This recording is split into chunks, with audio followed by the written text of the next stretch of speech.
পড়ে যাচ্ছে এইটা দেখার জন্য যদি আপনি কোরআনের আলোচনা বাদ দিয়ে ওইদিকে তাকাতে পারেন, আমার তো মনে হয় এখন যদি এমনি পরিমণি হাইটে যেত আপনি আমারে বাদ দিয়ে ওইদিকে ছুটেছেন। বলছে ঠিক। এক সাহাবী নবীজির কাছে আসলেন, নবীজি তাকিয়ে দেখেন তার কাঁধের উপরে একটা মূর্তি, তার নাক ভাঙা, মাটি দিয়ে মূর্তি বানিয়েছে নাক ভেঙে। নবীজি বললেন তোমার এই দেবতা এই মূর্তির নাক ভাঙা কারণ কি? লোকটা বলে ইয়া রাসূলুল্লাহ এটা আমার মূর্তি না, এটা আমার দেবতা খোদা। এটা সব সময় আমি সঙ্গে রাখি, না জানি কখন কোন বিপদে পড়ি, বিপদ থেকে বাঁচার জন্য আমি সব সময় সাথে রাখি। হঠাৎ আমার প্রসাব পায়খানার প্রয়োজন দেখা দিয়েছে, খোদাকে নিয়ে তো আর পায়খানায় যাওয়া যায় না, এই জন্য রাস্তার পাশে রেখে আমি কাম সারতে গেলাম, এসে দেখি ওর মাথা থেকে পা পর্যন্ত পুরা ভিজা।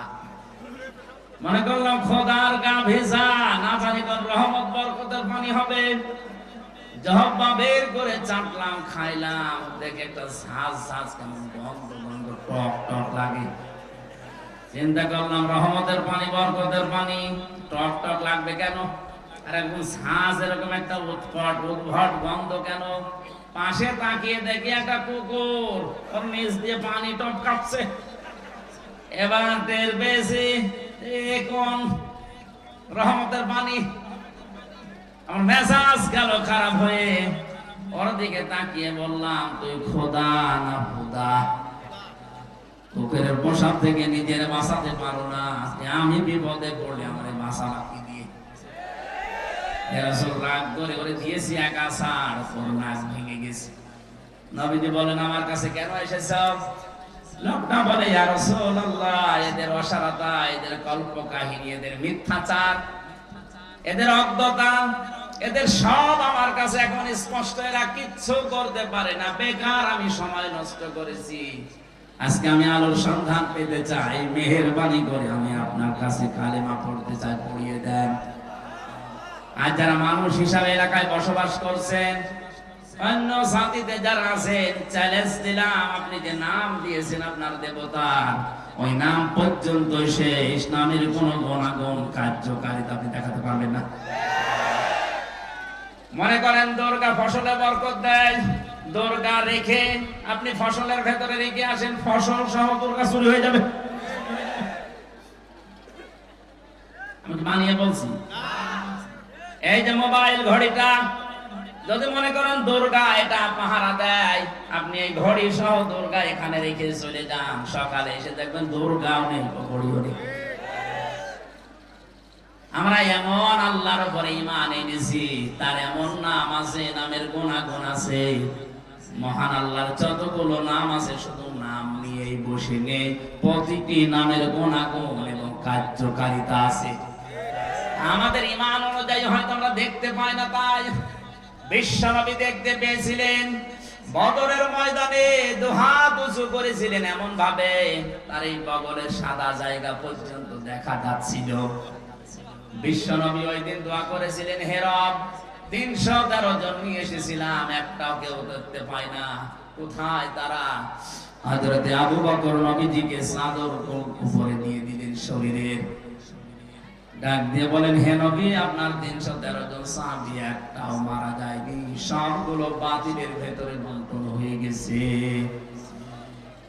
সঙ্গে সঙ্গে জিবরাইল আলাইহিস সালাম বিশ্ব নবী মুহাম্মদ রাসূলুল্লাহর কানের কাছে মুখটা নিয়ে এসে একটা আয়াত শোনালেন, সূরা আনফালের 9 নম্বর আয়াতটা, ইয তাসতাগীসুনা রাব্বাকুম ফাস্তাজাবা লাকুম আন্নী মুমিদ্দুকুম বিআলফিম মিনাল মালাইকাতি মুরদিফিন।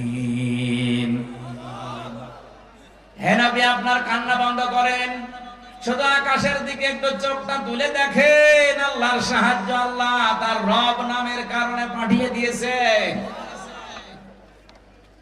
তিনি তাকালেন ওই দিকে, তাকানোর পরেই দেখলেন ফেরেশতারা নামতেছে, সকলের হাতে মোটা মোটা ডান্ডা, 22 সিরিয়াল মুরদিফিন, মানে একটার পরে একটা।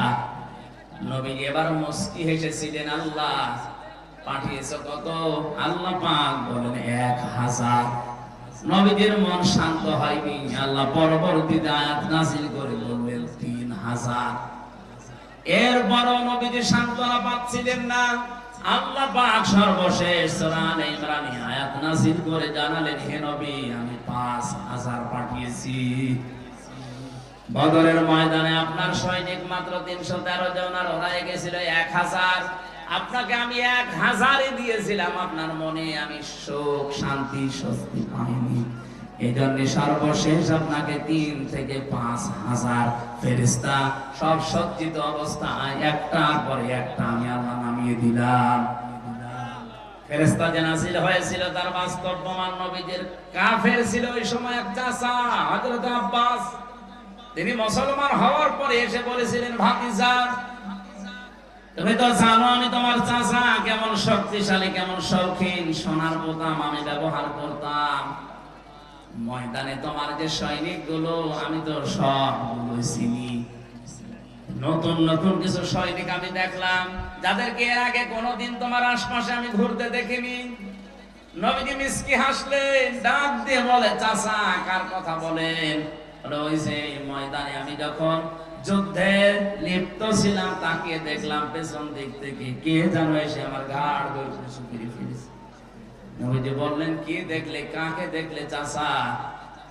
হঠাৎ করে বিশ্ব নবী মুহাম্মদুর রাসূলুল্লাহর কাছে জিবরাইল এসে একটা হাসি দিয়ে চলে গেছে। জিবরাইলের এই চিহ্নটা দেখার পরে নবীজির চাচা আব্বাস বলেছিলেন, ভাতিজা, এই যে কিছুক্ষণ আগে একটা সৈনিক দেখলাম, কোথায় গেল? এখন আর তো দেখতে পাই না। নবীজি বলেন, চাচা কাকে দেখলেন? ওটা সাধারণ সৈনিক না, ওটা আল্লাহর ফেরেশতা জিবরাইল।